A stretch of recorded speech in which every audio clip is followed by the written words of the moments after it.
we are talking about the younger ones, adults, and senior citizens, can be collect if it is there in that particular class.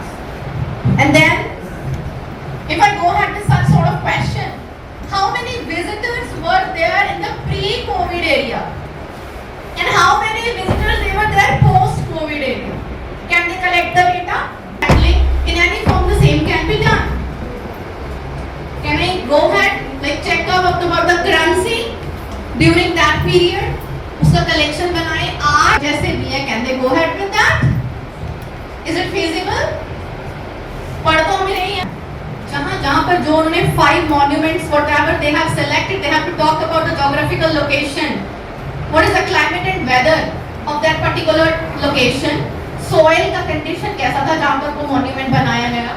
Water resources and drainage का facilities, access and control in the landscape of that. Can they do it? Again, it is. Can we ask? It is being said that Mughals they were never anemic. क्यों? उनकी diet में ऐसा क्या था?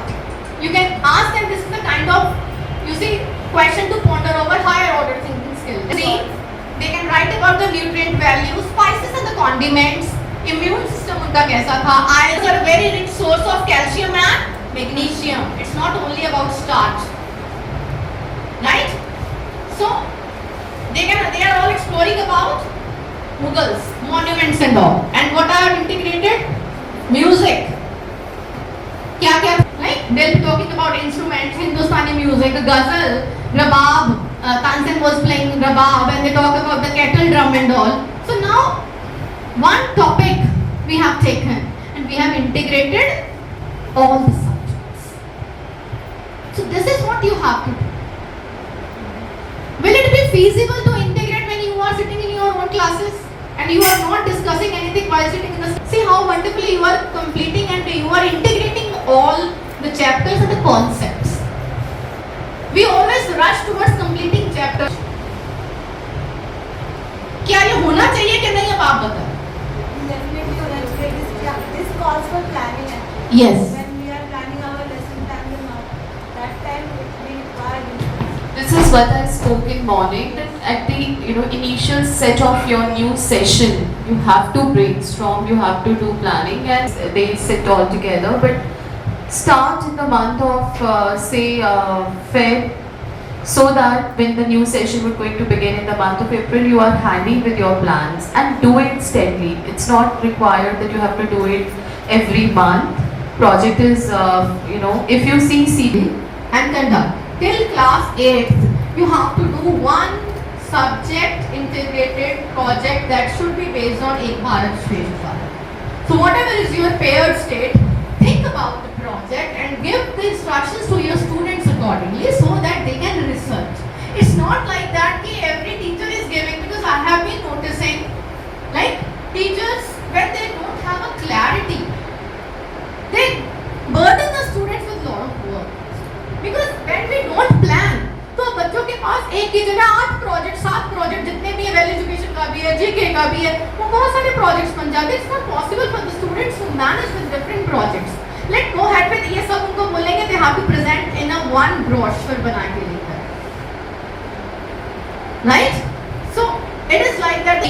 आप इसको नाम दे सकते हो Delhi through Mughal lens, कि दिल्ली के ही आपको मॉन्यूमेंट देख रहे हैं, right? Maybe our country through the Mughal lens आप पूरी country को cover कर रहे हो. Maybe आप 2 states को करना चाहते हो. It's up to you how you want to cover. But make sure you plan it properly, right? And एक भारत श्रेष्ठ भारत का एक project जरूर होगा, right?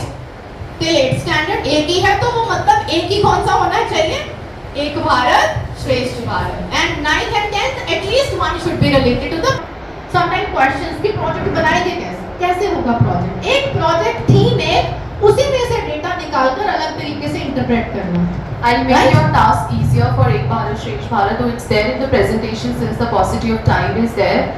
You go and search Ek Bharat Shresth Bharat. There is a proper calendar released by the ministry. Okay, so month-wise, activity-wise, exemplar is there. You plan your Ek Bharat Shresth Bharat activities on the basis of that. Again, planning is required. Wherein when the project is there, the state is may going to be differ. Every year they are changing, and this time they have changed after 3 years, if I'm not mistaken. First time they have started Right. for 3 years, and after 3 years They have now changed. changed. But other than that, you have the design very much ready. And more adding to that, the state tourism sites. If you will go there, your Ek Bharat Shresh Bharat project is sorted. They have everything there. What ma'am is talking about, ma'am's project is a higher order thingy, but you need some base for that. उसको छोड़कर कोई नई चीज शुरू करेंगे तो syllabus कौन cover करवाए, राइट? तो there are samples given on the online platforms, बहुत सारे मिलेंगे, but be wise enough to choose it as per your topics. Usually 8th standard तक हमारे स्कूल्स में, क्लासेस में, हम जो बच्चे को साइंसेस वगैरह की कुछ और बुक्स होती हैं, they are usually of the private publishers, right? तो जरूरी नहीं कि उसमें वही चैप्टर हो जो वहाँ पर एनसीईआरटी की बुक्स में लिखे हुए. प्लीज इन सब चीजों को ध्यान में रखते हुए you need to plan it accordingly, and then you have to see कि कैसा प्रोजेक्ट, एक प्रोजेक्ट सिर्फ आपको करना है, राइट? और उस चीज के लिए it should not be a burden on either the teacher for the assessment or the student to complete or the parent, maybe monetary point of view if we talk about, it should be very easy to done, right? Make sure classroom में ही बहुत सारी activities हो जाएं, otherwise some of the portion they can complete the same at home when you facilitate them. Like this weekend आप इस चीज को research करके लाएं, in bits and pieces they will be completing. तभी वो पूरे साल में भी करते करते जाएंगे. Performing art है, culinary है, literary है, graphic है, stick to that also. You can have amalgamation of more than one art forms also, but obviously highlighting one. And then resources local हो, specific हो, environmental. आप learning outcome में कोई भी effect नहीं पड़ रहा है, that art form is useless in that case. अगर बच्चे की learning बेहतर हो रही है उस art form को use करने के साथ, अगर मैं बच्चे को angles पढ़ा रही हूँ, बच्चे को कई बार नहीं समझ में आ रहा, I have involve the child in yoga dance, कुछ अलग अलग पोस्टर बनवा लिए, या मैंने अभी आपको जो दिखाया था स्पाइडर वेब है, या मैंने कुछ और बताया, तो the child is able to see कि डेली लाइफ में यहाँ पर देख के पता चल रहा है एक्यूट एंगल है, ये कौन सा एंगल है, 45 का होगा, ये 70 डिग्री का एंगल लग रहा है. अगर आपको लगता है कि उससे बच्चे की लर्निंग बेहतर हो रही है, लर्निंग आउटकम अचीव हो रही है, यूज दैट आर्ट फॉर्म. अगर आपको लगता है कि उससे कोई फर्क नहीं पड़ रहा है, कोई फायदा नहीं है उस आर्ट फॉर्म को, that is called time waster. बच्चे का अपना, आर्ट टीचर का, स्कूल का, सबका, right? No need. And then if I talk about planning, I have already told you, either go ahead with the short ice breakers or maybe the long activities as per the need, as per the age group, as per your lesson, as per your progression. Assessment of learning, assessment for learning, assessment as learning. कोई explain करेगा? Anybody? Learning, it means after the learning there's assessment. Whatever we have learned, so there's assessment like formative, summative assessment. These are assessment of learning, if I'm not wrong now. Assessment of learning means after the learning there's an assessment. Whatever we have taught the students like formative assessment, summative assessment, these are assessment of learning. Assessment of learning. Ma'am is saying whether it is formative assessment, whether it is summative assessment जो हम बाद में लेते हैं, that is called assessment of learning. हाँ जी, assessment for learning क्या होती है? Yes ma'am. Assessment for learning. Assessment for learning includes many things which requires a lot of knowledge, lot of activities, which requires a lot of participation of the students, where we are learning and we are making other also learning at the same time. I'll tell you just one example. You might have heard it number of times on the online platforms. मैं आपको दो अलग-अलग examples देके बताऊंगी. सबसे पहली example अगर मैं आपको बताऊं कि अगर suppose मैंने घर में कुछ खाना बनाया, I have cooked something, खाना बनाकर मैंने directly वो अपने जो गेस्ट हैं उनको सर्व कर दिया. मैंने चेक नहीं किया उसको whether the food is ready or not. इसमें स्पाइसेस, इसमें कॉन्डिमेंट्स, इसमें थिकनेस, इसमें ग्रेवी प्रॉपर है या नहीं है मुझे नहीं पता. मैंने वो गेस्ट को दे दिया बनाकर, मेरा मूड ऐसा था मैंने बना के दे दिया. अब वो खाने वाला बताएगा सही है नहीं सही है, और उसके बाद मैं उसको ठीक कर सकती हूँ क्या? नहीं. This is assessment of learning. जब हम बच्चों के ईयर एंड पर, हाफ ईयरली पर जब हम उनके टेस्ट लेते हैं, जब हमें नंबर दे देते हैं, ये रे तुम्हारे भी इतने नंबर, ये नंबर की जगह ग्रेड भी दे दो, एक ही बात है, ठीक है। हम मार्क्स नहीं देते, हम ABC देते हैं, तो वो भी तो बच्चों को बता ही दिया ना, कैटेगरी में डिवाइड कर दिया, राइट। कान को ऐसे नहीं पकड़ा, ऐसे पढ़ना, बता तो दिया उनको कि तुम A कैटेगरी, तुम B या C, ये कैटेगरी में डिवाइड कर लिया। उसके बाद बच्चे के पास गुंजाइश है प्रूव करने की? No, that is assessment. अगर मैंने खाना बनाया, खाना बनाने के बाद अपने स्पाउस को, अपनी मदर इन लॉ को, जो भी है उनको बोला जरा एक बार प्लीज इसको चख कर देख लो कि इसमें कोई नमक मिर्ची कम ज्यादा तो ऐसा तो नहीं है। तो मुझे जो फीडबैक दिया जाता है और उस फीडबैक के बाद जो मैं उसमें इम्प्रूवमेंट करती हूँ कि थोड़ा नमक कम है और डाल दिया, ठीक है, थोड़ा कुछ भी है तीखा कर दिया है, कुछ भी कर दिया, जो भी फीडबैक मिला मैंने उसको अच्छा करके वो दे दिया। मेरे पास वो जो मदर इन लॉ ने चेक करा, मेरे स्पाउस ने जो चेक करा, उसके बाद मुझे फीडबैक मिला and I have improved my self and I could do better, ताकि मैं गेस्ट को अच्छा करके प्रेजेंट करूं। ये होती है आपकी असेसमेंट फॉर लर्निंग। असेसमेंट के लिए, बच्चों की आगे वाली असेसमेंट के लिए उनको पढ़ाते हैं हम, ताकि जो आप क्लासेस में क्विज लेते हैं, अलग अलग कोई टेस्ट ले लिया, पूछ लिया, हर जगह पर बच्चों को लेबल मत करिए। क्लासरूम के जो क्लास के टेस्ट होते हैं उसमें बच्चों को ग्रेड मत दीजिए। जो आप यूजली सरप्राइज टेस्ट ले लिया, वो ले लिया, आप ही के लिए सरप्राइज हो जाता है जब बच्चा कुछ नहीं लिखता, बच्चे के लिए कुछ नहीं होता है, राइट। अगर बच्चे ने कुछ लिखा है, you have to give the feedback कि बेटा इसको ऐसे नहीं ऐसे करना है, फीडबैक दीजिए, बच्चा इंप्रूव करेगा। आप बच्चे को तैयार कर रहे हो, हर वक्त बच्चे के टेस्ट के लिए तो मत रेडी हो। That is assessment for learning. अब आ गया असेसमेंट एज लर्निंग।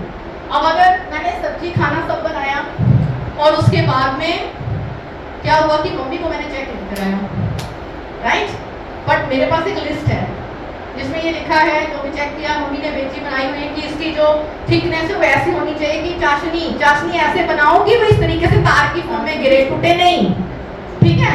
तो मैं ऐसे करके देख रही हूँ, दैट इज अ रूब्रिक्स। मैं चेक कर रही हूँ कि वो टूट रही है कि नहीं टूट रही, वो थिक है कि नहीं है, राइट। उसमें वो करो तो चिपचिप ऐसे फिंगर से ऐसे करके देखते हैं ना, बन रही है कि नहीं बन रही है तार जिसने बनाई है, राइट। तो वो क्या है, मेरे पास मैं खुद चेक कर रही हूँ, मेरे पास कोई और पर्सन नहीं है। That is called assessment as learning। वो रूब्रिक्स है, हमने बच्चों के पैरामीटर्स दे रखा है।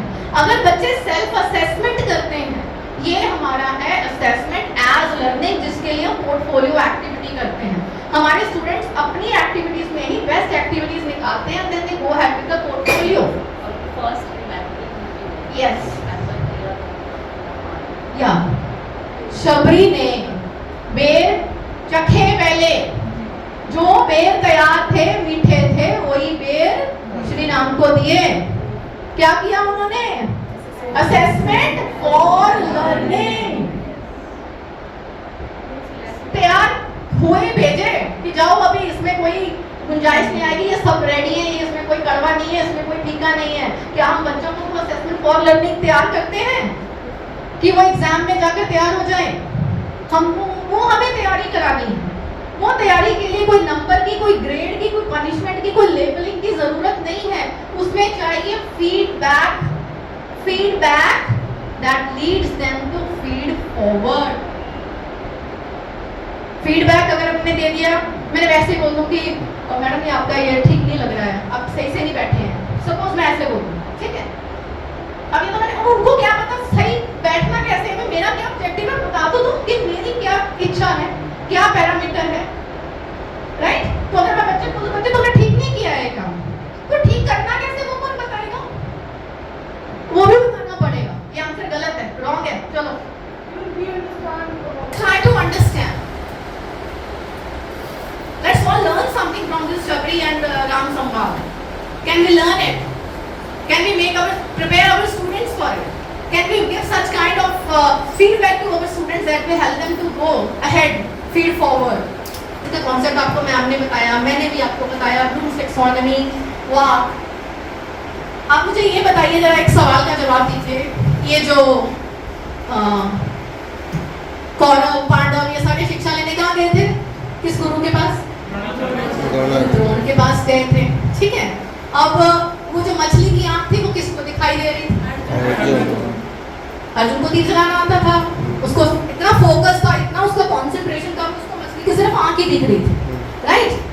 तो क्या जो भीम था, युधिष्ठिर था या बाकी और नकुल सहदेव थे, क्या वो एलिजिबल है? दुर्योधन भी हो, वो एलिजिबल नहीं थे वॉर के लिए, क्षत्रिय थे कि वो वॉर के लिए एलिजिबल नहीं थे, थे ना? They were good at their own field. नहीं, उनको तीर नहीं चलाना आता था, उनको गदा चलानी आती थी। किसी को कोई नेजा भाला चलाना आता है? जिससे इंटरेस्ट था उसको चांस उन्होंने बोला कि जो तीर नहीं चला सकता सारे जाओ, सब बेकार। नहीं, एक ही पैरामीटर तो नहीं रखा ना। He was preparing all of them for the, क्योंकि क्षत्रिय हैं तो उनको युद्ध विद्या आनी चाहिए, यही है ना? वो यही सीखने के लिए गए थे। अब युद्ध विद्या जरूरी है कि तीर से चलाकर करी जाएगी? हाँ, वो तलवार से नहीं लड़ सकते या वो गदा से नहीं लड़ सकते, ऐसा तो नहीं है ना। उन्होंने हर एक के लर्निंग स्टाइल के अकॉर्डिंगली उनको शिक्षा दी। गुरु द्रोण के टाइम, फिर हम कहते हैं कहाँ गए वो गुरु द्रोण जैसे गुरु, और वैसे शिष्य कहाँ हैं जो ऐसी रिस्पेक्ट करते हैं? करते हैं? नहीं करते। हमने पर वो क्या खोल रखा है? One size fits all. लेकिन वो गुरु द्रोण ने सारी को शिक्षा नहीं दी थी। सी, अगर हम करें करना चाहते हैं, ऑब्जेक्टिव उनका है, दे will be going ahead right in the life, अपना विजन अचीव करेंगे तो वो अपने तरीके से कर सकते हैं। They can be good artist, painters, ये वो पोएट्स। हर एक डॉक्टर इंजीनियर ही बनना होता है क्या? जरूरी तो नहीं है ना। तो likewise please let us focus on this कि उनके लर्निंग स्टाइल के अकॉर्डिंग उनको फ्रीडम दिया जाए एक्सप्रेशन का, राइट? तो मुझे नहीं लगता ये मल्टीपल इंटेलिजेंस हार्वर्ड गार्डनर ने या वाक की जो थ्योरी दी है, मैं तो वहीं से एग्जांपल लेती हूँ महाभारत से, कि वो तो तब के चले आ रहे हैं। फॉर्मेटिव असेसमेंट तो वो शबरी ने मेरे को सिखाई, ठीक है? तो लेट अस एक्सप्लेन, आप ही पढ़ो। My dear teachers, you all are autonomous in choosing the pedagogy. कोई आपके नहीं चूज कर रहा कि आपको पोएट्री से पढ़ाना है, आपको आर्ट कराना है, क्राफ्ट कराना है। You are the ones who will be choosing the pedagogy for your class as per your students' learning styles. Assessment tools. अपने बच्चों से पूछिए बेटा आपको किस तरीके से, अगर एक जनरल क्वेश्चन है, ice breaking activity you can do, कि आपको किस तरीके का टेस्ट करना अच्छा लगता है, आपको क्विज अच्छा लगता है, आपको पेपर लिखना अच्छा लगता है, आपको प्रेजेंटेशन अच्छा लगता है। आपकी क्लास में the children they will be coming up with innovative ideas. They will always say open book test.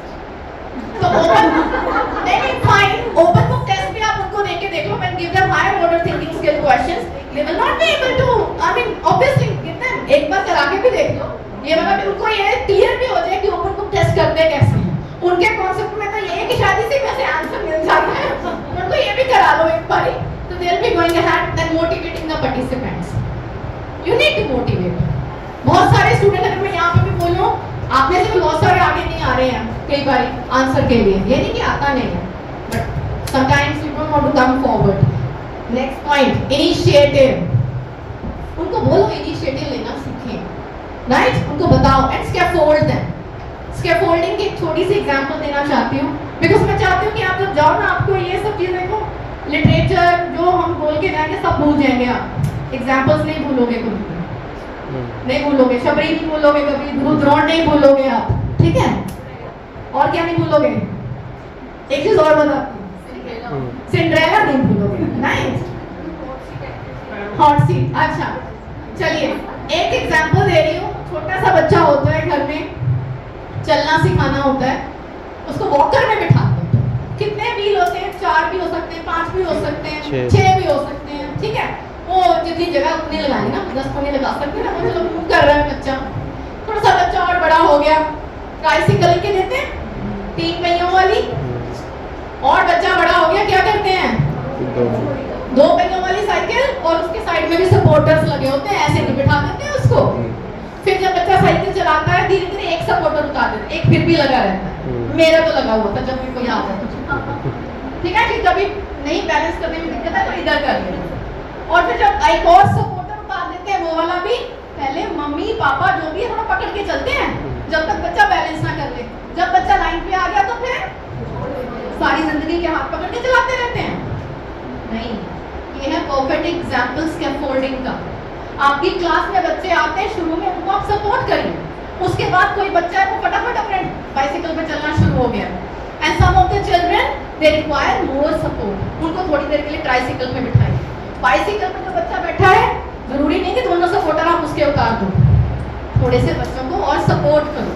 इसलिए हम यहाँ पर इस लैंग्वेज में we don't use the word help, we say support. The Samarth school की अगर हम बात करें तो दिलशाद गार्डन के अंदर यहाँ पर वर्कशॉप लगाई गई है। सीबीएसई से डॉक्टर मीनाक्षी नरूला मैम आए हैं और बहुत बढ़िया तरीके से टीचिंग के बारे में बता रहे हैं कि किस तरीके से पढ़ना है और किस तरीके से पढ़ाना है। हमारे बीच में स्कूल अदर स्कूल से जो टीचर आए हैं उनसे बात कर लेते हैं। सर, आप अपना नाम बताएं। मेरा नाम राजीव रॉय है। मैं अल्कॉन इंटरनेशनल स्कूल मयूर फेज 1 से हूँ। सर, क्या कहना चाहेंगे आज की ये वर्कशॉप एक्चुअली आर्ट इंटीग्रेशन के बारे में है। Art integration in the sense कैसे आर्ट को अभी गवर्नमेंट ऑफ इंडिया ने जो एनसीएफ में या एनईपी में जो बोला है कि art is a integrated part of all the learnings from nursery to 12th। तो ये कैसे प्रोसीजर कैसे है, ये कैसे करना है, इसको इम्प्लीमेंटेशन क्या है, इसका हमारा रोड मैप दे दिया एक्चुअली इस एक्सपर्ट ने कि सारे टीचर्स को भी क्लियर है कि इस आर्ट इंटीग्रेशन कैसे करें और उसका आउटकम क्या है। तो इसीलिए मुझे लगता है कि I am very grateful to this summer school कि उन्होंने ऐसे वर्कशॉप अरेंज किया and this is a really good experience for me as a educator. Meenakshi ma'am के बारे में क्या कहेंगे, किस तरीके से समझाया, ब्रीफ करा है? Meenakshi ma'am is very, extrovert person. His communication skill is brilliant. वो इतनी अच्छे कम्युनिकेट करते हैं कि सारे जो पार्टिसिपेंट्स हैं, हालांकि वहाँ पर टर्म यूज कर रही है, जो समझा रहे हैं, वो कभी कभी मोनोटोनस हो सकते हैं, लेकिन उनका जो स्टाइल ऑफ कम्युनिकेशन है और उनका जो बाइलिंगुअल मल्टीपल लैंग्वेज यूज है as far as communication is concern, that is excellent. और इट इज नॉट ओनली कि वो एक ही तरफ से वो कम्युनिकेट कर रहे हैं, वो जो पार्टिसिपेंट्स है उनको भी इंक्लूड कर, उनको भी उसमें it's a dialogue actually, it's not a monologue. Ma'am का कहना है कि फीडबैक देना शुरू करें, ना कि ग्रेड देना। एब्सोल्युटली, मतलब जो चीज वो यहाँ बता रहे हैं कि सारे चीज का एक लर्निंग आउटकम होना, पार्टिसिपेशन होना चाहिए, एजुकेशन कोलैबोरेटिव होना चाहिए, टीचर के साथ साथ जो स्टूडेंट है वो भी कोलैबोरेटिव करे। Learning it's a teacher student learning process, it is not कि teacher will come and teach, she is doing the same thing when she is taking this workshop. That is very interesting. तो workshop बिल्कुल okay, absolutely, we are very privileged that CBSE has given us opportunity to meet same kind of people and guided by a very but school की teacher हमारे साथ में है, इन्होंने भी workshop attend कर रही है। मैम, क्या कहना चाहेंगे, किस तरीके की ये लर्निंग कॉन्सेप्ट जो मैम ने समझाया? मेरा नाम प्रमोदनी मैसी है और मैं यहाँ की टीचर होने के साथ साथ यहाँ की मैं सीनियर कोऑर्डिनेटर भी हूँ। तो ये प्रोग्राम जो आज हमारे यहाँ पे जो वर्कशॉप चल रहा है, जो कि सीबीएसई की तरफ से रन किया गया है, इसके द्वारा हमें बहुत अच्छी जानकारी प्राप्त हुई है। क्योंकि ऐसा होता था कि हम अपने क्लासरूम्स में जब जाते हैं तो हमें मेथड नहीं पता होता है कि हम किस तरीके से पढ़ाएं, लेकिन आज की वर्कशॉप के द्वारा जो हमारी प्रिया मैम ने और दूसरी मैम ने कंडक्ट करी है, तो उसके द्वारा हमें बहुत अच्छी जानकारी प्राप्त हुई कि हमें किस तरह से क्लास में बच्चों को ज्यादा अलर्ट बनाना है, अटेंटिव बनाना है, और हम किस तरीके से उनकी लर्निंग जो स्टेज है इसको हम ज्यादा से ज्यादा इस्तेमाल करके किस तरीके से हम उनको अधिक से अधिक फोकस कर सकते हैं, जिससे हम उनको बेटर रिजल्ट के लिए तैयार कर पाए। कहा जाए कि इसमें वीक स्टूडेंट भी नंबर 1 आ सकता है, हो सकता है। हाँ, बिल्कुल आ सकता है। जिस तरीके से हम आजकल एक्सपीरियंशियल लर्निंग का इस्तेमाल कर रहे हैं, तो इसमें जो है हम ये जो बच्चे जो है वीक बच्चे हैं उनको भी हम जो है आगे ला सकते हैं। तरह तरह के मेथड जो उन्होंने बताए हैं उनको जो अप्लाई करेंगे अपने दिन प्रतिदिन की कक्षाओं में, तो जरूर ये हो सकेगा कि हम अपने वीक बच्चों को भी आगे ला सकें। जिस तरीके से शबरी के बेर के बारे में उन्होंने बताया, गुरु द्रोणाचार्य जी के बारे में बताया, बहुत ही अच्छे उदाहरण उन्होंने हमको दिए हैं जिनको हम कभी नहीं भूल सकते हैं। ये जो उदाहरण है, ये इतिहास के जो उदाहरण है, हम अपने बचपन से पढ़ते चले आ रहे हैं और समझते चले आ रहे हैं। तो उसके द्वारा हमें बहुत अच्छा लगा कि हम इस कॉन्सेप्ट को जो है और क्लैरिटी के साथ आज समझ सके, और उस व्याख्या को समझने के बाद हम अब जब उस चीजों को अपने क्लास में अप्लाई करेंगे, तो मैं सोचती हूँ कि हम अपनी क्लास में बेहतरीन चेंज लाएंगे। मेरा नाम ज्योति शर्मा है और मैं Alcon international school Mayur Vihar से हूँ। मैम, आज की वर्कशॉप के बारे में क्या है? आज की वर्कशॉप बहुत ही बढ़िया थी, बहुत कुछ सीखने को मिला। Art integration, art integrated learning इसका थीम था और मीनाक्षी नरूला मैम और प्रियंका मैम ने बहुत ही अच्छे से इसको एक्सप्लेन किया। इतने अच्छे एग्जाम्पल्स दिए हैं, आई थिंक वो हमें पूरी लाइफ याद रहेंगे। ऐसे ऐसे एग्जाम्पल्स दिए हैं उन्होंने हमारे पुराने समय से, जैसे द्रोणाचार्य और जो बड़े कॉमन होते हैं, जैसे सिंड्रेला की स्टोरी के थ्रू उन्होंने एक्सप्लेन किया, और बिल्कुल छोटे बच्चों के लेवल से स्टार्ट करते हुए और बड़े बच्चों तक को कैसे पढ़ाया जा सकता है बहुत इफेक्टिवली आर्ट को यूज करके। कोई भी आर्ट के डांस फॉर्म हो गए, परफॉर्मिंग आर्ट्स हो गई, आर्ट हो गया, म्यूजिक, डांस, व्हाटएवर, और ऐसे ऐसे हमें चीजें बताई हैं जो एक्चुअली हमारे आसपास वातावरण में ही होती है, लेकिन हम उसको कभी यूज करने का एज अ टीचर भी सोचते नहीं है। उन्होंने मुगल के बारे में बताया कि क्या खाते थे, हाँ, क्या खाते थे। तो कुछ ऐसी चीजें होती हैं जहाँ हमारा कभी ध्यान जाता नहीं है कि उसको भी हम टीचिंग लर्निंग में यूज कर सकते हैं, लेकिन अब शायद उसी नजरिए से हम देख पाएंगे बाकी चीजों को कि हम इन चीजों को भी यूज कर सकते हैं अपने बच्चों को ज्यादा अच्छा पढ़ाने में। वहीं अगर हम बात करें, उन्होंने एक टॉपिक भी दिया है, एक भारत श्रेष्ठ भारत। जी, ये प्रोजेक्ट एक्चुअली मेरी इसमें ज्यादा इंटरेस्ट इसलिए थी कि क्योंकि हमने भी अपने स्कूल में भी स्टार्ट करवाना है, तो उसके बारे में कुछ इन्फॉर्मेशन मैंने मांगी थी मैम से, जो कि उन्होंने बहुत ही अच्छे तरीके से एक्सप्लेन की कि जैसे दिल्ली की जो पार्टनर स्टेट है वो है अंडमान और निकोबार, इस साल जो चेंज हुआ है, तो उसके बारे में हम बच्चों को छोटे से लेके बड़े बच्चों तक को क्या क्या सिखा सकते हैं। उस स्टेट का कल्चर सिखा सकते हैं, वहाँ की फूड हैबिट्स, क्लाइमेट, वेदर, और जैसे कपड़े पहनने का तरीका हर स्टेट का अलग अलग होता है। तो कितने तरह के दृष्टिकोण हैं जहाँ जिस तरह से हम उनके बारे में प्रोजेक्ट्स बच्चों से करवा सकते हैं, ताकि बच्चे सिर्फ अपने दिल्ली की स्टेट को ही नहीं जाने, अपने पार्टनर स्टेट के बारे में भी बहुत अच्छा से ज्ञान प्राप्त। तो कहा जाए ये workshop it is excellent, excellent, मतलब पूरा हमारा जो दिन का यहाँ पे बैठना था वो बिल्कुल 100% वसूल। साथ में है एल्कॉनिक पब्लिक स्कूल जो मयूर विहार के अंदर है, उसके म्यूजिक टीचर। सर, क्या कहना चाहेंगे आज के इस वर्कशॉप पे? आज के वर्कशॉप में एक बहुत अच्छी बात ये लगी कि जैसे कि हम बहुत सालों से हम ये चीज पढ़ा रहे हैं, ठीक है, और आजकल ये जो ट्रेंड में आजकल ज्यादा आ गया है कि art integration, art education, art integration. What is the difference between art integration और आर्ट एजुकेशन? यस, ये जो चीजें हो गई हमें हम करते थे, लेकिन इस तरह के वर्कशॉप के थ्रू ये पता लगा यार जो 12 साल 15 साल पहले हम कर रहे थे, I was on right track, और क्लियरिटी आ गई उन सब चीजों में। तो ये इससे ही बहुत सारी चीजें क्लियर हो गई है। अभी तक पढ़ा रहे थे, आज पढ़ने को मिला, बहुत अच्छी बात है। ये तो जिंदगी बताइए कि एक टीचर क्या, हर आम इंसान क्या होता है जिंदगी में, सिर्फ हर दिन एक स्टूडेंट है। अगर आप लर्नर हैं तो आप जिंदगी में कभी पीछे नहीं मार सकते, और जिसने समझ लिया अहम ब्रह्मास्मि वो खत्म है। तो हम हर दिन एक नए स्टूडेंट की तरह से बिहेव करते हैं, और हमेशा क्लास में पढ़ाते, इवन हम बच्चों को पढ़ाते हैं, उनसे सीखते हैं बहुत सारी चीजें। सर, अगर इस वर्कशॉप की बात करें तो इस वर्कशॉप के माध्यम से हम वीक स्टूडेंट को आगे ला सकते हैं। बिल्कुल लेके आ सकते हैं, और मेरे पास तो ऐसे स्टूडेंट्स हैं जो वीक थे, जिनके पेरेंट्स ने या स्कूल ने कहा भाई ये बच्चा क्या करेगा। Even I was thinking that after 12th what we able to, लेकिन मेरे म्यूजिक सब्जेक्ट में जब मैंने उसको इनहांस किया, आज उनका अपना कैरियर है, they are performing well in the society, उनकी अपनी इज्जत है, और उनका एक कह लीजिए कि सोर्स ऑफ इनकम का माध्यम है। वो बता सकते हैं what I am today. This is the confidence. Meenakshi ma'am ने जिस तरीके से मुगलों के बारे में बताया जी, कि किस तरीके से वो डांस है, तो तानसेन के बारे में जी, बताया। हाँ, उन्होंने बहुत अच्छे तरीके से बताया कि अगर आपको आर्ट इंटीग्रेशन करना है, बताना है, तो अगर अगर किसी भी बादशाह के बारे में बताना है, तो मुगल कल्चर में जो है संगीत का भी बहुत अच्छा मत, जैसे अकबर के दरबार में हुआ करते थे, ठीक है। तो अगर आपको अकबर के बारे में बताना है तो आपने नवरत्न को भी बता दिया, नवरत्न की भी टीचिंग हो गई, सोशल स्टडीज भी हो गई, और उसमें क्या हुआ कि वो पढ़ाते क्या थे, वो गाते क्या थे, वो करते क्या थे, तो वो बता दिया। फिर उस एरा में जो जो इंस्ट्रूमेंट यूज होता था आपने वो भी बता दिया। तो एक पर्सन को बता करके आपने बहुत सारी चीज, art integration, that is the actual मिला के बोरिंग सब्जेक्ट को एंटरटेनमेंट। एग्जैक्टली, एक आम सी खिचड़ी को बहुत अच्छे तरीके से आपने उसको तड़का लगा के दे दिया, और आप 5000 रुपए में उसको बेच। सीबीएसई से रिसोर्स पर्सन हमारे बीच में है मैम, इनसे बात कर लेते हैं। मैम ने आज काउंसलिंग दी है टीचर्स को द समर पब्लिक स्कूल, और विभिन्न स्कूल के यहाँ पर टीचर यहाँ मौजूद हैं। मैम, क्या कहना चाहेंगे आज की वर्कशॉप? गुड आफ्टरनून, मेरा नाम प्रिया गंभीर है। आज की वर्कशॉप आर्ट इंटीग्रेशन के बारे में थी। जब से NEP 2020 आई है, हम लोग आर्ट इंटीग्रेशन के बारे में बात कर रहे हैं, बट सही तरीका क्या है इसको इम्प्लीमेंट करने का, कैसे टीचर्स और लर्नर्स इससे बेनिफिट कर सकते हैं, आज का टॉपिक उस पे बेस्ड था।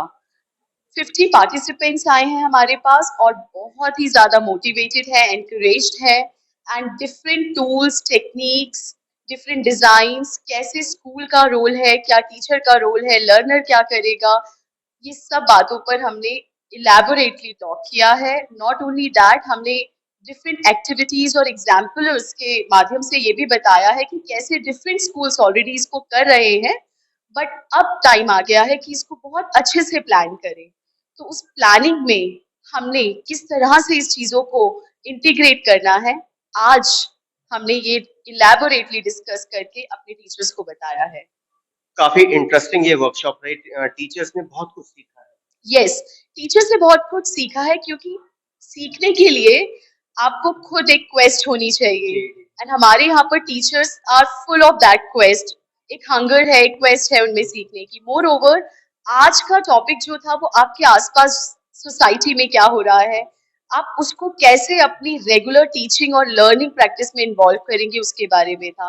तो हमने एग्जाम्पल्स ना सिर्फ बुक से लिए हैं, प्रधानमंत्री संग्रहालय के बारे में मैंने बताया है टीचर्स को, हमने ये जो अभी चंद्रयान 3 हुआ गया है इसके बारे में बताया है, हमने बताया है कि राम और शबरी की कहानी कैसे हमें आर्ट इंटीग्रेशन सिखाता है, कैसे द्रोणाचार्य ने पांडवों को जो शिक्षा दी उसमें उन्होंने कैसे असेसमेंट टेक्निक यूज की, और वही टेक्निक तो हम आज बच्चों को सिखा रहे हैं। मुगल के बारे में भी यस, मुगल के बारे में बताया, और नॉट ओनली मुगल के बारे में बताया, एक मुगल डायनेस्टी से 4 या 5 सब्जेक्ट कैसे इंटीग्रेट कर सकते हैं, इसके बारे में भी बहुत माइन्यूटली हमने टीचर्स को एग्जाम्पल्स के साथ इलेबोरेट करके समझाया है कि आर्ट इंटीग्रेशन एक अलग टॉपिक नहीं है। आर्ट इंटीग्रेशन अब आपकी रोज टीचिंग का पार्ट है। आप उसको कैसे डिजाइन करेंगे ये डिपेंड करता है आपकी पहले की प्लानिंग में, और फिर आता है उसका एग्जीक्यूशन। मैम, टीचर्स का ये भी कहना है कि इस आपके लर्निंग कॉन्सेप्ट से वीक स्टूडेंट भी आगे आ सकते हैं। यस, क्यों नहीं। वीक स्टूडेंट्स जनरली डर जाते हैं, क्योंकि हम उनसे सिर्फ बुक्स के सवाल पूछते हैं। आप उनसे पूछिए कि बाहर के समाज से उन्होंने क्या सीखा, आप उनको इंक्लूड करेंगे तो वो कंफर्टेबली आपसे बात कर पाएंगे। सिंपल सी चीज है, शायद बच्चे मूवी देख के सीख जाएं, चाहे बच्चे उस सॉन्ग से सीख जाएं, चाहे बच्चे आसपास होने वाली गतिविधियों से सीख जाएं। आप ये भी सोचिए कि उनका सुबह उठकर स्कूल आने तक का जो सफर है वहां पर भी उनकी लर्निंग हो रही है, और उनसे अगर आप इन चीजों के बारे में बात करेंगे, वो बच्चे आपको कंफर्टेबल भी होंगे, आपके साथ पार्टिसिपेट भी करेंगे, और अपने आप को इंक्लूडेड मानेंगे उस क्लासरूम में। मैम, अगर हम बात करें आने वाला सफर का, तो सफर जो है वो एआई का होने वाला है, तो एआई का एजुकेशन पे क्या असर पड़ेगा? देखिए, प्लीज अंडरस्टैंड कीजिएगा, हमारे पास जो रोबोट्स हैं वो मास्टर्स नहीं हो सकते, राइट? मास्टर्स हम ही रहेंगे। डिपेंड करता है how smartly we are using the technology. अगर आप एआई की बात करते हैं, आज भी इंडिया में इंडस इंटरनेशनल स्कूल 21 रोबोट्स के साथ वर्क कर रहा है, राइट? अब यहाँ पर रोबोट्स तो वर्क कर रहे हैं, लेकिन टीचर एज अ फैसिलिटेटर भी खड़ा है। टीचर्स बच्चों को समझा रहा है कि रोबोट क्या इंफॉर्मेशन देगा। सो यहाँ पर एआई, रोबोटिक्स और जितनी भी एडवांस टेक्नोलॉजी है उसको फिल्टर करके उसका जुडिशियस यूज जो है वो टीचर ही सिखाएगा। हमारे साथ में टीचर है भारत नेशनल पब्लिक स्कूल की, इनसे भी बात कर लेते हैं। मैम, क्या कहना चाहेंगे आज की इस वर्कशॉप के बारे में? So basically, this workshop was about capacity building in art integration. So it was for me a transformative journey of learning how seamlessly we can blend art into the curriculum. अगर मैं इसको layman terms में बोलूँ, पढ़ाई करने के और भी क्रिएटिव तरीके क्या हो सकते हैं, we got to learn from this particular workshop. We got to learn different art forms, different strategies, different innovative strategies, जिससे पढ़ाई को हम कितना इंटरेस्टिंग बना सकते हैं बच्चों के लिए। जी मैम, अगर हम बात करें बच्चों को, अगर कोई चैप्टर समझ में नहीं आ रहा है तो उसको आर्ट के माध्यम से सिखाना है। ओके, सो बेसिकली पुराने जमाने में मैं बोलूँ जब हम लोग पढ़ाई करते थे तो टीचर्स के पास सिर्फ एक स्ट्रैटेजी होती थी, रीड करवाना और क्वेश्चन आंसर दे देना और करवा देनी, रोट लर्निंग जिसे हम बोलते हैं। आज की डेट में जो कन्वेंशनल मेथड से हम उनसे बहुत आगे बढ़ चुके हैं, एंड इस वर्कशॉप के थ्रू भी हम यही समझ पाए कि कोई चैप्टर पढ़ाना भी है तो उसको थिएटर के थ्रू भी पढ़ा सकते हैं, उसमें कुछ म्यूजिकल एलिमेंट्स ऐड करके भी पढ़ा सकते हैं। और we also learn about the Bloom's taxonomy, जिसमें बच्चे को सिर्फ और सिर्फ हम लोग रोट लर्निंग मतलब रट्टाफिकेशन के अलावा भी बच्चों की अंडरस्टैंडिंग चेक कर पाना, और उसके बाद बच्चा उस अंडरस्टैंडिंग से कहाँ पर उस अंडरस्टैंडिंग को अप्लाई कर पा रहा है वो समझ पाना, और उस अंडरस्टैंडिंग के बेसिस पर बच्चा नई चीज क्या क्रिएट कर पा रहा है वो हम लोग फोकस करना मैम चाहते हैं। देखने में आ रहा है कि 2 साल जो कोरोना काल का रहा, उसके बाद में जो बच्चा नेक्स्ट क्लास में गया उसका बेस देखिए वो ऐसी कोरोना की वजह से एक ऐसी प्रॉब्लम जरूर आई है, बट मैं ये भी बोलूंगी corona for us is a blessing in disguise. बहुत सारी चीजें, फॉर एग्जांपल ब्लेंडेड लर्निंग जैसा एक बहुत अच्छी, I would say, medium schools तक पहुंच पाया। बहुत सारी चीजें टेक्नोलॉजिकली एडवांसमेंट भी हो पाई स्कूल्स में। सो हाँ, कोरोना के कुछ नुकसान थे, but yes, as we always know, as we always say that every coin has two sides. Problems भी हुई, बट मुझे लगता है बहुत सारी लर्निंग भी हुई उसकी वजह से। तो जो बच्चे, अब जो टाइम चल रहा है जिसमें कोरोना को हम ओवरकम कर चुके हैं, इसमें अब बच्चा बहुत कुछ सीखने वाला है। तो it is a very good opportunity for the children to for the in the coming year. हमारे साथ में हिंदी टीचर समर्थ स्कूल की हैं, इनसे बात कर लेते हैं। मैम कैसा रहा ये वर्कशॉप? आज का जो वर्कशॉप था आर्ट इंटीग्रेशन से रिलेटेड था, जिसको कहते हैं कला समेकित शिक्षा, जिसमें क्या है कि कई बार क्या है, बच्चे बोर हो जाते हैं एक ही विषय को पढ़ते पढ़ते, एक ही मेथड को एक पढ़ते ही मेथड को, एक विषय को भी। कई बार अगर उस विषय को अगर हमें रुचिकर बनाना है तो उसके लिए हमें और विषयों को भी उसमें जोड़ना पड़ता है। जैसे चाहे हम हिंदी पढ़ा रहे हैं, हिंदी में अगर हम मैथ भी जोड़ें, संस्कृत भी जोड़ें, इवन इंग्लिश भी जोड़ें, तो वो और भी ज्यादा रुचिकर बन जाता है। जैसे हमारे देश में ही है, बहुत सारे स्टेट हैं, अगर वो स्टेट ना हो तो देश किस बात का। वैसे ही अगर शिक्षा में पूरे विषय ना हो और वो इंटरेस्टिंग ना हो तो वो विषय शिक्षा नहीं रह जाएगी। मैम आज अगर हम बच्चों की हैंडराइटिंग की बात करें, क्योंकि आप हिंदी टीचर हैं, मोबाइल ने कहीं ना कहीं हिंदी हैंडराइटिंग को बिल्कुल ठीक बात है, हिंदी को और इंग्लिश को सभी को वो तहस नहस किया, लेकिन मोबाइल का एक अगर दूसरा रूप देखें तो पॉजिटिव भी देखें। कोरोना काल में हमें उसी ने बचाया है सबसे ज्यादा। बिल्कुल बचाया है, लेकिन अगर हम हैंडराइटिंग बेस की बात करें और लर्निंग कॉन्सेप्ट की बात करें तो वो बिल्कुल वो भी हमें रुचिकर बनानी होगी। जैसे मैंने बताया ना कि जैसे हिंदी भी हम पढ़ा रहे हैं, अगर हम डायरेक्ट डिक्टेट कर रहे हैं तो बच्चा बोर होगा। अगर उसी को हम कंप्यूटर, वही हेल्प ली हमने उसकी, या और विषयों की हेल्प ली, तो हम उसको भी रुचिकर बना करके हैंडराइटिंग को सुधार सकते हैं। तो आज की वर्कशॉप बहुत अच्छी, और जिसे कहते हैं ना कि संतोषजनक से भी ज्यादा सभी ने शिक्षा प्राप्त की उससे। इसलिए हमारा वो था लर्निंग टाइम। अभी तक तो आप पढ़ाते थे, आज पढ़ने को मिला, बहुत अच्छा लगा कि शायद वो बचपन हमारा फिर से लौट आया। हमारे भी वही क्वेश्चन शुरू हो गए कि भाई गुरु द्रोण ने ये शिक्षा सभी को नहीं दी, लेकिन हाँ, शायद हम भी गुरु द्रोण बनने की कोशिश करें कि हर बच्चे की एक शिक्षा स्तर के हिसाब से उनको शिक्षा ग्रहण करा। First of all thanks for coming. आज हमने, ये हमारे लिए बहुत बड़ा प्लेजरफुल था वर्कशॉप, एंड आप सोचिए इतने लर्नेड लोग हमें आए हैं मेंटोरिंग करने के लिए, तो इससे अच्छी अपॉर्चुनिटी कुछ नहीं हो सकती। ऑल्दो हम सभी फैसिलिटेटर्स हैं जो कि क्लासरूम में बच्चों को टीच करते हैं, उनके फ्यूचर को ग्रूम करते हैं, पर हमें भी कुछ ऐसे एग्जाम्पल्स की या ऐसे कुछ कहेंगे फीडबैक्स की जरूरत पड़ती है टाइम टू टाइम, कि हम अपने आप को भी वो पॉलिश मैनर में ला सके। तो वर्कशॉप टीचर्स के लिए इसी रीजन से रखी जाती है। एंड जैसे कि आज का टॉपिक है art integration, that might be, मतलब that is the favourite for everyone, मतलब सभी को पसंद है। बच्चे I think they are more interested towards art than to just कोई चीज को रीड आउट करना, या सिर्फ उसको बस पढ़ाई को पढ़ाई की तरह नहीं लेना, वेरियस फॉर्म्स में दे सकते हैं। तो आज मैम ने हमें बताया, जैसे डॉक्टर मीनाक्षी नरूला मैम है, बहुत ही एक्सपीरियंस, और उन्होंने इतनी अच्छी स्ट्रैटेजीज बताई हैं कि हम बच्चों से ही फीडबैक लेके कैसे उनको इम्प्लीमेंट कर सकते हैं। ग्रेड ना दे करके हम फीडबैक, डेफिनेटली, लेकिन जैसे मैम ने बताया कि अगर हम ग्रेडिंग कर रहे हैं तो we are actually segregating them, लेकिन हमारा कॉन्सेप्ट क्या है, वो क्लासरूम में एक यूनिफॉर्मिटी में, एक यूनिकनेस में आते हैं कि सब एक है। when they are sitting inside a room, तो वो हम सभी सब इक्वल है। तो मैम ने ऐसे कॉन्सेप्ट बताया जिसमें कि हम ग्रेडिंग ना डलाकर हम उनकी रुचि के अकॉर्डिंग, जैसे हम उनको केटर कर सके कि हाँ इनका ये फेवरेट है। कोई बच्चा है जो आर्ट में ड्राइंग में अच्छा है, कोई बच्चा जो है वो अच्छा कोल से आर्ट कर सकता है, कोई बच्चा है जो ड्रेस डिजाइनिंग कर सकता है। तो व्हाई नॉट हम वेरियस कॉन्सेप्ट्स को एक टुगेदर एक प्लेटफॉर्म में लाएं, and that is art India. Ma'am इसके अंदर कहीं ना कहीं मैं ये कहूंगा कि प्रेशर टीचर पे नहीं आएगा, क्योंकि 40 बच्चे हैं, सबका आईक्यू अलग है। सी, ये आप जरूर बोल रहे हैं कि 40 बच्चे, but that is the challenge, that is for the teachers there in the classroom. और आई डोंट थिंक कि ये हमें भी बोर नहीं होने देगा। क्लास में जैसे एक रॉट लर्निंग वाली स्ट्रैटेजीज थी ये हमें भी बोर होने नहीं देगा, एंटरटेन करेगा। Every time you will be ready कि आपका बच्चा नेक्स्ट चैलेंज आपको क्या देने वाला है, and that is the story. मतलब वही मॉरल ऑफ द स्टोरी है when you are entering to the classroom. आज का बच्चा आप जानते हैं he is the 21st century learner. तो कहा जाए कि अब 10 समर्थ का जो स्टैंडर्ड होगा पढ़ाने का वो आज से और बदल जाएगा। डेफिनेटली हमने 21st सेंचुरी लर्नर्स को केटर करना सीखना शुरू कर दिया है, and probably in the upcoming years आप बिल्कुल ही मॉडिफाइड वे फॉर्म देखेंगे स्कूल का। So we are on that track, और आई एम वेरी हैप्पी कि आज हमारी ये शुरुआत जो हुई है, भगवान करे ये शुरुआत कंटिन्यू ऐसी चलती रहे सारे साल, कि हम और से कहते हैं ना बेटर से और बेटर। हमारे साथ में डॉक्टर मीनाक्षी नरूला मैम है, जो कि बहुत ही सुंदर तरीके से टीच कर रही थी टीचर को। मैम, बहुत ही सुंदर तरीके से आपने टीचर्स को समझाया है, क्या कहना चाहेंगे इस परिवर्तन के लिए?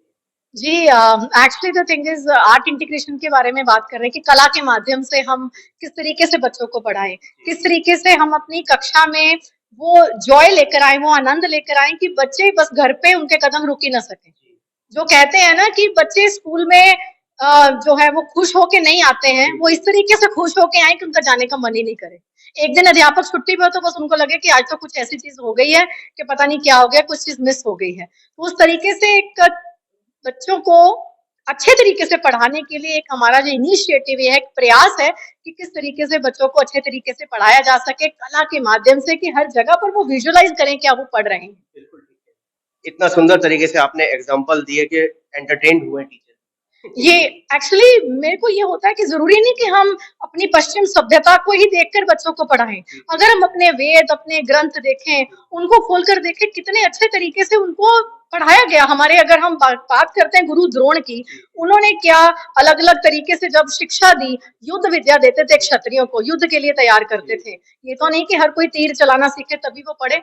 तो हम अगर आज की दुनिया में, आज के युग में हम बोलते हैं कि गुरु द्रोण जैसे अध्यापक नहीं है या अर्जुन जैसे शिष्य नहीं है, तो क्यों नहीं हम अपनी तरफ से क्यों नहीं कोशिश करते वो अलग अलग लर्निंग स्टाइल, बच्चों के अलग अलग इच्छाओं के तरीके से, अलग अलग उनके जो होता है ना बौद्धिक क्षमताएं, कि किस तरीके से वो पढ़ना चाहते हैं, उस तरीके से अगर बच्चों को हम पढ़ाएंगे तो बेहतर करेंगे बच्चे हर एक अपने फील्ड में, चाहे वो कोई भी क्षेत्र हो शिक्षा का, तो वो एक इनोवेशन लेकर आएंगे। मैम, आपने एक टॉपिक दिया, एक भारत श्रेष्ठ भारत। हाँ जी, एक भारत श्रेष्ठ भारत जो हमारा एक इनिशिएटिव है, इसमें हम ये बताते हैं कि जब हम धीरे धीरे समय के साथ अपनी सभ्यता को, अपने हेरिटेज, अपने कल्चर को भूलते चले जा रहे हैं, ये हमारे मिनिस्ट्री ऑफ एजुकेशन का एक प्रयास है कि हम अपने बच्चों को पहले अपनी सभ्यता के बारे में बताएं, फिर वो उसके थ्रू जब ग्लोबलाइजेशन की तरफ जाएंगे।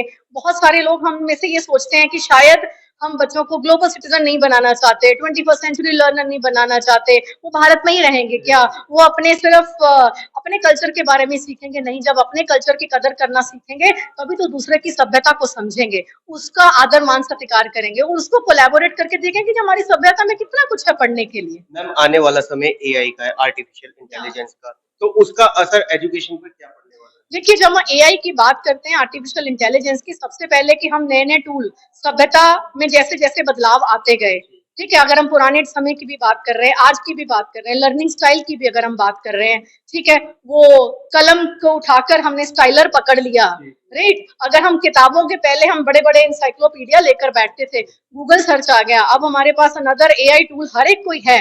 अगर हम उसको यूज अच्छे से बच्चे को करना सिखाएंगे, जिसको हम बोलते हैं मीडिया लिटरेट करना बच्चों को, कि बच्चे मीडिया लिटरेट हों, बच्चों को पता चले कि मीडिया को यूज कैसे करना है, जिसको कहते हैं बी इंटरनेट ऑसम, तो वो हम सिखाएंगे बच्चों को पहले कि किस तरीके से करना है। कि हम सोशल मीडिया से बच्चों को हटा तो नहीं सकते, ये फेसबुक है, ट्विटर है, लिंक्डइन है, इंस्टाग्राम है, बंद नहीं कर सकते। बच्चों के हाथों से अगर मोबाइल का डिवाइस है छीन नहीं सकते, पर उनको बता तो सकते हैं इसको इस्तेमाल कैसे करना है, राइट, उसका इस्तेमाल कैसे करें, ताकि वो अपने नेशन के लिए सबसे पहले सोचें, be a good citizenship and citizens बने अच्छे, और फिर दुनिया के लेवल पर बहुत अच्छे भारत को भी आगे लेकर। मैम, कहा जाए इस सबके पीछे मकसद एक आत्मनिर्भर बनाना।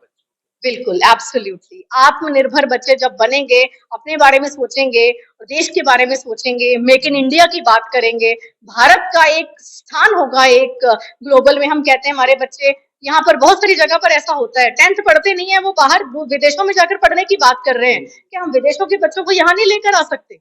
हमारी सभ्यता इतनी रिच है, क्या ना हम करें कि यहाँ पर बाहर के दूसरे देशों के बच्चे हमारे स्कूल में पढ़ने के लिए आए। अब हमारे साथ में है गुरु Harkishan public school Loni road की टीचर, इनसे भी बात कर लेते हैं, वर्कशॉप में शामिल हुई हैं। मैम कैसा लगा? It was wonderful to attend such an interactive session. बहुत कुछ सीखने को मिला आज, बहुत सारे इनोवेटिव आइडियाज हमें पता चले कि हम क्लास में क्या क्या कर सकते हैं। एक स्टीरियोटाइप लर्निंग को छोड़ करके एक नए आइडियाज जो हम इम्प्लीमेंट कर सकते हैं क्लास में, एज वेल एज बजाय इस चीज को कंटिन्यूसली अपने दिमाग में स्ट्रेस बना के चलने के लिए कि बच्चों का हमने जो एक नए इनोवेशन जो बच्चों को सिखाने हैं वो हम कैसे कर सकते हैं, ये सच वर्कशॉप्स रियली अ हेल्प। ये जो पुराने टाइम से जो चलते आ रहे हैं ना, वो मेथड्स को तोड़ रहे हैं और एक नए मेथड्स हमारे लिए इंट्रोड्यूस कर रहे हैं। एब्सोल्युटली ये हेल्पफुल सेशंस की होते ही रहने चाहिए। आई थिंक बोरिंग सब्जेक्ट को इंटरेस्टिंग कैसे बनाना है, कैसे बनाते हैं ये उन्होंने हमें बताया। और ये सच में कभी कभी हमको ये आइडियाज आते ही नहीं है कि ऐसा भी अरे हम कर सकते हैं, और जब हम सुनते हैं तो लगता है अरे ये भी तो हम कर सकते थे, ये भी हम कर सकते हैं। तो बहुत कुछ सीखने को मिलता है जब आप इस तरह के सेशंस में आते हैं, और जब आप बहुत सारे लोगों के बीच में बैठते हैं तो उनके भी नए थॉट्स आपको पता चलते हैं। That really helps you boost your energy level as well as your knowledge skills. Meenakshi ma'am की बात करें तो so many ideas दिए एग्जांपल के। Absolutely, I think she is dictionary. उनके पास तो शायद भंडार है इन सब चीजों का, और मैं I would definitely follow उनके जो चैनल्स वगैरह हैं। I will definitely subscribe. मुझे उनके नोटिफिकेशंस चाहिए अब तो चाहिए सही बूस्ट अप होंगे बिल्कुल 100%। मैम कैसा लगा वर्कशॉप? बहुत बढ़िया लगा सर। इसमें अटेंड करके सेमिनार को पहली बार ऐसा लगा कि हाँ, बच्चों को किताबी कीड़े के अलावा भी हम कुछ करा सकते हैं ना। जैसे क्ले मॉडलिंग का मैं आपको एग्जांपल देती हूँ कि अभी तक सिर्फ लगता था कि नर्सरी फर्स्ट में या जस्ट एज वर्क एक्टिविटी हम उनको करा रहे हैं, बट सब्जेक्ट से रिलेटेड जैसे आज उन्होंने बोला कि सब्जेक्ट से रिलेटेड आप क्ले मॉडलिंग में कुछ भी बनाइए। तो हिंदी में हमने विलोम शब्द बनाए, उसमें इतनी सुंदर सुंदर पेंटिंग बन गई। उसमें उन्होंने सुबह भी एक्टिविटी कराई थी जिसमें उन्होंने एक क्लिपिंग दिखाई थी कि इसके अकॉर्डिंग आप ड्राइंग करिए। उसमें हमने बैठे बैठे ना उसमें क्ले मॉडलिंग से सीनरी बना दी। तो रियली वेरी इनोवेटिव एंड बहुत ही अच्छा लगा हमें। बहुत बोर तो नहीं हुए? बिल्कुल भी बोर नहीं हुए, टाइम ही नहीं पता लगा कि कब हम सुबह आए। नहीं तो पहले लग रहा था इतना लंबा सेशन कैसे करेंगे, बट आज तो पता ही नहीं लगा कब टाइम निकल गया। कहा जाए कि हम वीक स्टूडेंट को भी यहाँ उभार सकते हैं इस कला के माध्यम। उभारने की बात तो अलग है, उसका इंटरेस्ट क्रिएट कर सकते हैं। जैसे ही बच्चे का इंटरेस्ट बनेगा ऑटोमेटिकली उसमें इम्प्रूवमेंट होगी और एक विलक्षण बच्चा बन के निकलेगा। तो बाकी टीचर को स्कूल के अंदर जाकर के बताएंगे? बिल्कुल बताएंगे sir. Very happy that our school is the venue for this CBP on art integration today, and it gives me an immense pleasure that the accomplishment, it is kind of an accomplishment for our school to mentor educators from our school as well as from the neighboring schools by CBSE representatives or the resource persons, those who are having their expertise, they can share their knowledge. So I would like to say that teachers are not the technicians, they are the 21st century co-learners. And as you saw in the workshop, all are sitting all together. There was no barrier who is sitting at on which chair and what else. So all were sitting as a co-learners over there. There was no assistant teacher, there was no coordinator. All were treating as a co-learners. so many teachers से हमने बात करी तो उन्होंने का ये कहना हम बोर नहीं हुए, entertain. Exactly, we are sitting here since 9 a.m.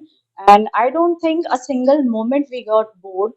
So it was a really very productive and in a very innovative way. If you can focus on my table, there is a sculpture which is also a part or an example of this art integration.